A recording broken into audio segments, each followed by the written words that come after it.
మందులు టానిక్లు వాడితే సరిపోతుంది. మీరు ఆరోగ్యం గురించి ఏం కంగారు పడద్దు, కానీ ఓ 6 నెలలు రెస్ట్ తీసుకోవాల్సి ఉంటుంది.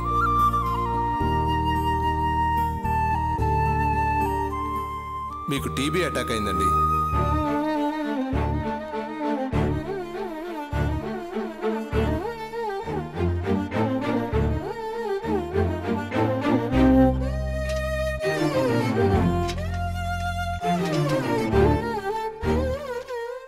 ఏంటి రంగయ్య, నేను డాక్టర్ గారు రెస్ట్ తీసుకోమని చెప్పారా?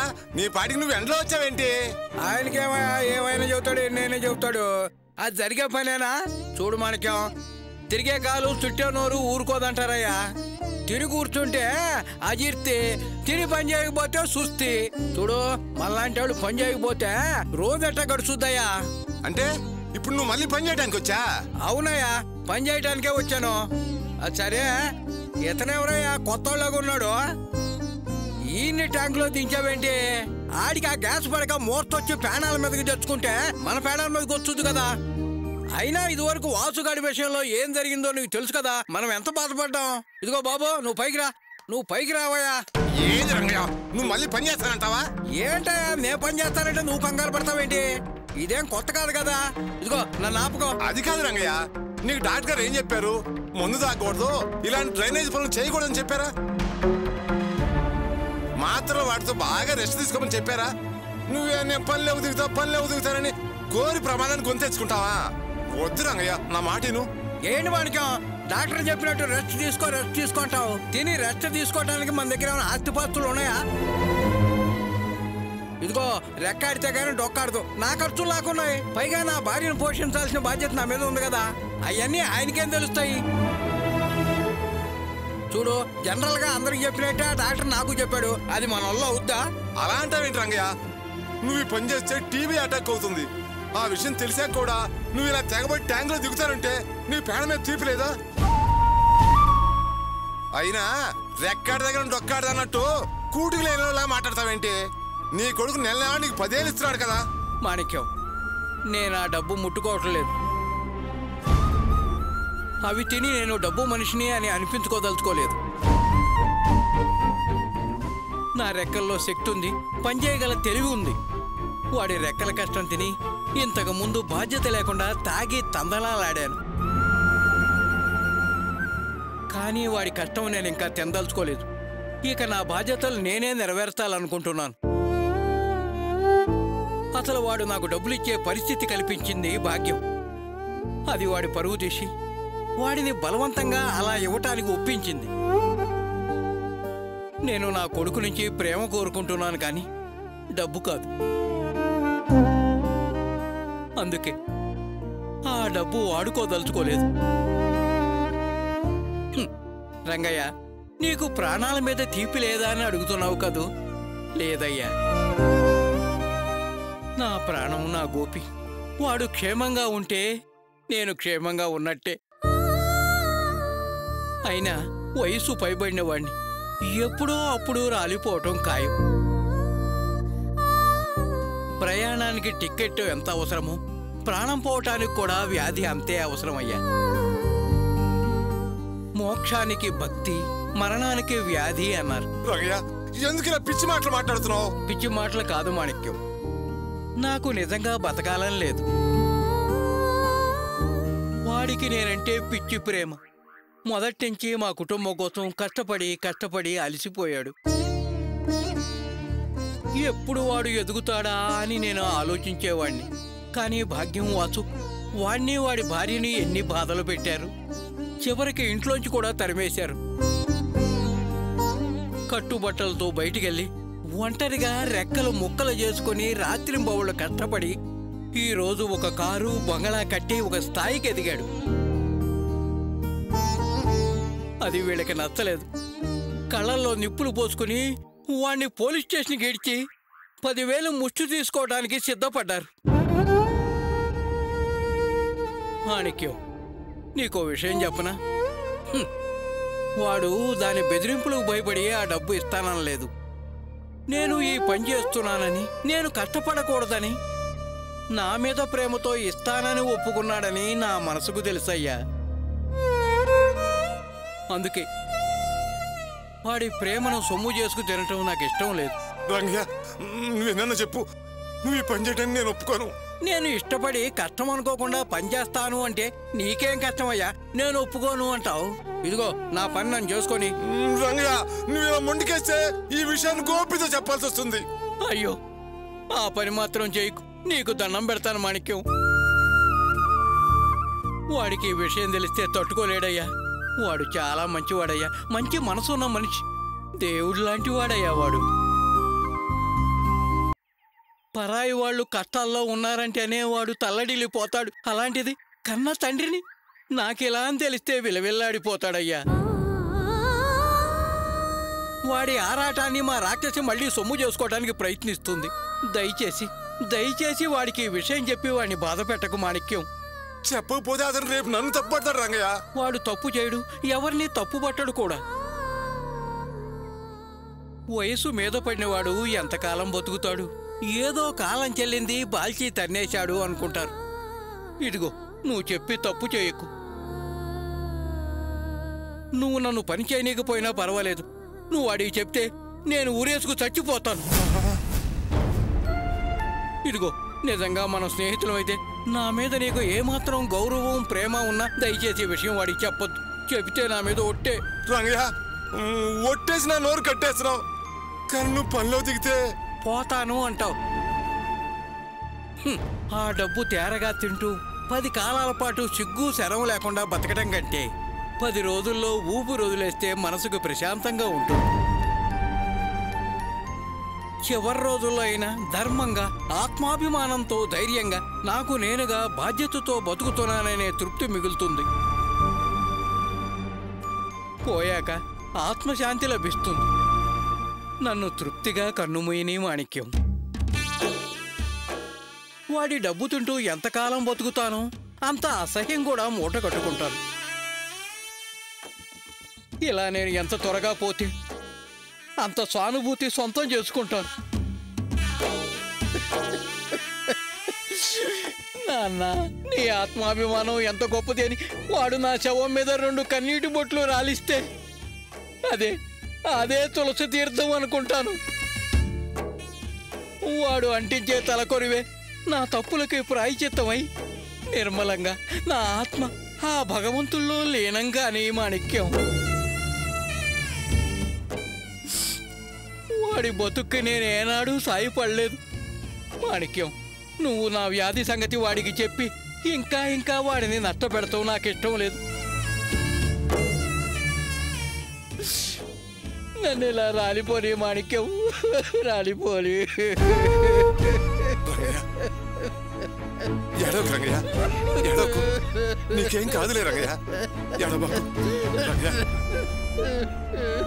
ఎడవకు రంగయ్య, ఏం కాదులే రంగయ్య, ఎడవకు.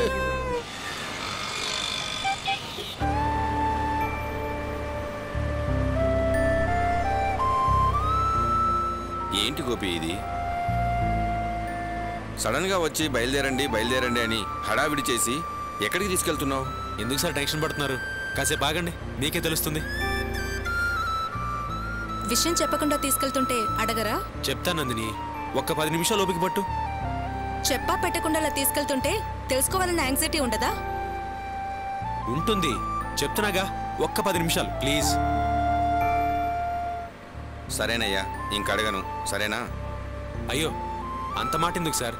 10 నిమిషాలు సార్, విషయం ఏంటో మీకే తెలుస్తుంది.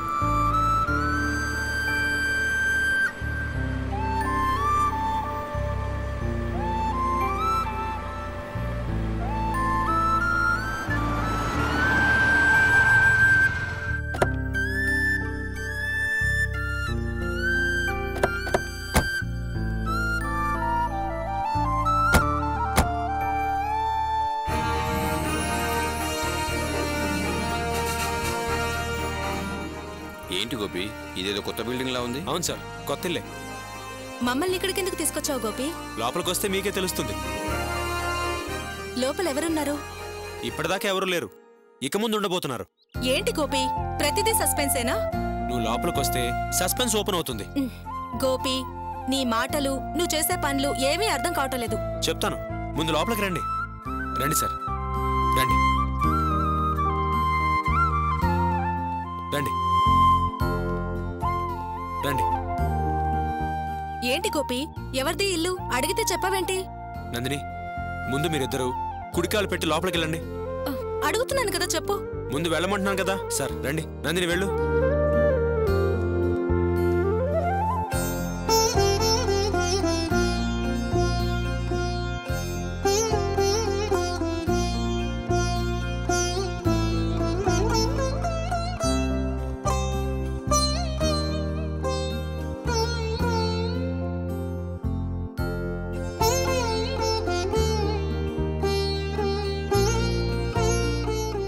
గోపి, నువ్వేం చేస్తున్నావో మాకేం అర్థం కావటం లేదు. కాస్త ఆగు, అంతా నీకే అర్థమవుతుంది. ఏమయ్యా గోపి, ఇలా అడుగుతున్నందుకు తప్పుగా అనుకోవద్దు. ఇక్కడికి మమ్మల్ని ఎందుకు తీసుకొచ్చావు? చెప్తాను సార్. ఇది హాల్ సార్, అది డైనింగ్ ప్లేస్.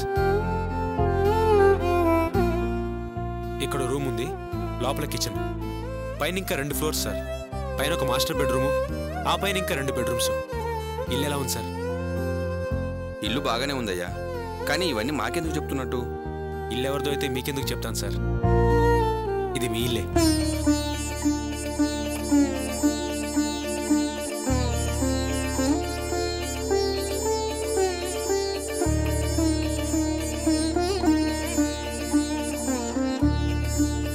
ఏంటి, ఇది మా ఇల్లా?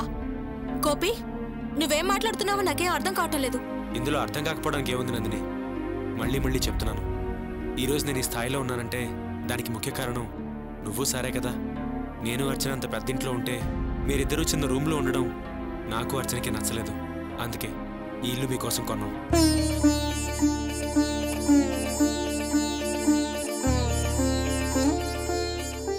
అయ్యా గోపి, మా పరిస్థితి చూసి మేలు చేయాలని నువ్వు అనుకుంటున్నావు, కానీ ఈ విషయం మీ అత్తగారికి తెలిస్తే ఏమవుతుందో ఆలోచించావా? సార్, మా కుటుంబానికి వాళ్ళ కుటుంబానికి తెగతెంపులు అయిపోయినాయి. అయినా వాళ్ళు బాధపడతారని వీళ్ళు ఫీల్ అవుతారని మీరేం అనుకోవచ్చు సార్. ఆ విషయం వదిలేయండి. అది కాదయ్యా. సార్, చెప్తున్నాను కదా సార్, వదిలేయండి. ఏనందిని, ఇల్లు నీకు నచ్చినట్టేగా? నాకు నచ్చట్లేదు గోపి. ఏ, ఎందుకు నచ్చలేదు? నీకు చెప్పకుండా కొన్నావని నచ్చలేదా, లేకపోతే అసలు నీకు ఇల్లే నచ్చలేదా? గోపి, ఇలా ఇల్లు కొంటున్నానని కనీసం నా దగ్గర ఒక మాటైనా ఎందుకు చెప్పలేదు? అర్చనకైనా ఈ విషయం కనీసం చెప్పావా? నీకు నిజం చెప్పనా, అసలు ఇల్లు కొనమని సలహా ఇచ్చింది అర్చనే.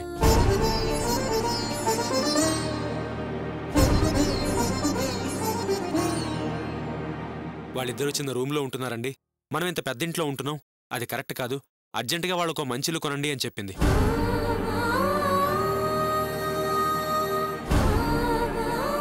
అందుకే మీకు సర్ప్రైజ్ ఇద్దామని నేను అర్చన ముందే ఇల్లు కొనేశాం.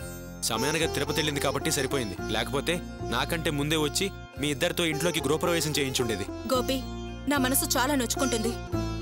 ఇంత ఖర్చు పెట్టి ఇంత పెద్ద ఇల్లు మాకు కొనివ్వటం అవసరమా? చూడు నందిని, ఏది అవసరమో ఏది అనవసరమో నాకు బాగా తెలుసు. నువ్వు ఈ విషయం గురించి ఎక్కువ ఆలోచించొద్దు. ఇప్పుడు నువ్వు మాత్రం ఇంట్లో ఉండడం అంటే నాకు అర్చనకి చాలా బాధ కలుగుతుంది. మీరు బాధపడతారని మా అభిప్రాయం ఏంటో తెలుసుకోకుండా ఇలా చేస్తారా? తెలుసుంటే నువ్వు ఇంటికి వచ్చుండేదానివా? ఒకవేళ నేను ఇల్లు కొంటున్నానని నీకు ముందే తెలుసుంటే ఎవరికీ చెప్పకుండా రాత్రికి రాత్రే సామాన్లు సర్దుకుని ఊరొదిలి వెళ్ళిపోయి ఉండేవాళ్ళు. మేం మళ్ళీ అలాంటి ప్రయత్నం చేయమని ప్రమాణం చేశాం కదా. నువ్వు ప్రమాణం చేసావు, నేను కాదనట్లేదు, కానీ నీ గురించి నాకు బాగా తెలుసుగా. ఎవరేమన్నా నువ్వు ఒక్క మాట కూడా పడవు. అలాంటిది రేపు ఎవరన్నా ఏదైనా అంటే నువ్వు ఊరుకుంటావా? ఖచ్చితంగా వెళ్ళిపోతావు. అందుకే ఆ రోజు రాకూడదనే ఇలా చేశాను. గోపి, ఏదేమైనా నీ నుంచి నేను ఇదంతా ఆశించి చేయలేదు. నీ నిర్ణయం నీదన్నావు, కానీ మా ఆత్మాభిమానం మమ్మల్ని ప్రశ్నిస్తే మేమేమని సమాధానం చెప్పుకోవాలి? చూడండి, ఆత్మాభిమానం ప్రశ్నించడం అంటూ పెద్ద పెద్ద మాటలు మాట్లాడద్దు. అయినా నేను నీ మీద జాలిపడో లేదా సార్ మీద అభిమానంతోనూ నేను ఈ పని చేయలేదు. ఈ ఇల్లుని నీ కష్టార్జితంతోనే కొన్నాను. నా కష్టార్జితమా? అలా అని మమ్మల్ని సమాధానపరచాలని చూస్తున్నావా? నందిని, నిన్ను సార్ని సమాధానపరచాల్సిన అవసరం నాకేమీ లేదు. నిజం చెప్తున్నాను, నేను అబద్ధం ఆడతానా? నీకు గుర్తుందా, ఒకసారి నాకు నువ్వు అర్జెంటుగా అవసరమైతే 5 లక్షలు ఇచ్చావు. ఆ డబ్బు నేను తిరిగిస్తుంటే నువ్వేమన్నావు? ఇప్పుడు నాకు అవసరం లేదు గోపి. ఆ డబ్బును మళ్ళీ బిజినెస్లోనే పెట్టు అని చెప్పావు, అవునా? ఏదో అప్పుడు మాట వరుస కన్నాను. నువ్వు మాట వరుస కన్నావు, నేను ఆ విషయాన్ని సీరియస్గా తీసుకున్నాను. నువ్వు చెప్పినట్టుగానే ఆ 5 లక్షలు మళ్ళీ బిజినెస్లో పెట్టాను. మన వ్యాపారం బాగా సాగి మనకి మంచి లాభం వచ్చింది. ఆ వచ్చిన లాభంలోంచే నీ వాటా డబ్బు తీసి ఈ ఇల్లు కొన్నాను. ఇంకా 5 లక్షలు మిగిలే, అది నీ బ్యాంక్ అకౌంట్లో వేసేశాను. గోపి, నిన్ను చూస్తుంటే చాలా గర్వంగా ఉందయ్యా. నీ మంచితనాన్ని పొగడలేకుండా ఉండలేకపోతున్నాను. వయసులో చిన్నవాళ్ళని పొగడకూడదని సంకోచిస్తున్నానయ్యా. సార్, అదేంటి సార్ అలా అంటారు? మీరు నాకు పని నేర్పిన గురువు సార్. అంత పెద్ద పెద్ద మాటలు మాట్లాడకండి. లేదు గోపి, నేను నా ఆస్తిపాస్తులు పోగొట్టుకొని అద్దింట్లో ఉండాల్సి వచ్చినప్పుడు కూడా అంతగా బాధపడలేదు. కానీ డబ్బు లేక అద్దె కట్టకపోతే హౌస్ ఓనర్ అవమానపరిచినప్పుడు కన్నీళ్లు ఆపుకోలేకపోయాను. అదే నా జీవితంలో భరించలేని పెద్ద వేదన. ఈరోజు నువ్వు చేసిన ఈ పని వల్ల నేను పొందిన ఈ ఆనందం నా జీవితంలో ఎప్పటికీ మర్చిపోలేనయ్యా. అందుకే ఆనందంతో నా కళ్ళు చెమ్మగిల్లాయి. చాలా సంతోషం సార్. మీరు ఆనందంగా ఉంటే అంతకన్నా నాకు కావాల్సింది ఏముంది చెప్పండి? ఇది నా గొప్పతనం కాదు సార్, మా పెద్దనాన్న నాకు నేర్పించిన సంస్కారం. ఎదుటి వాళ్ళకి ఎప్పుడు మంచి చేయాలి, చెడు చేయకూడదని చెప్పేవారు. నేను అదే ఆచరిస్తున్నాను, అంతే సార్. సార్, మనం వెంటనే నందినికి మంచి అబ్బాయిని చూడాలి. అప్పుడే నాకు వచ్చరికి తృప్తిగా ఉంటుంది. గోపి, నేను చాలా మంది మంచివాళ్ళని చూశాను, వాళ్ళ మంచితనం చూశాను. కానీ దైవత్వం నిండిన మంచితనం నీలోనే చూశాను. నువ్వు నాకు దేవుళ్లా కనిపిస్తున్నావు. నందిని, ఎందుకంత పెద్ద పెద్ద మాటలు మాట్లాడతావు? మీరు మాకు చేసిన దాంతో పోలిస్తే మేం మీకు చేసేది ఏమీ లేదు, చాలా తక్కువ. ఇంక విషయం గురించి ఎక్కువ ఆలోచించద్దు. నాకు అర్జెంట్ మీటింగ్ ఉంది. మీ రూమ్లో ఉన్న సామాన్లు తీసుకుని మొత్తం ఇక్కడికి షిఫ్ట్ అయిపోండి, సరేనా? సార్, మీ సొంత ఇంటి కాగితాలు తీసుకోండి సార్. వస్తాను సార్.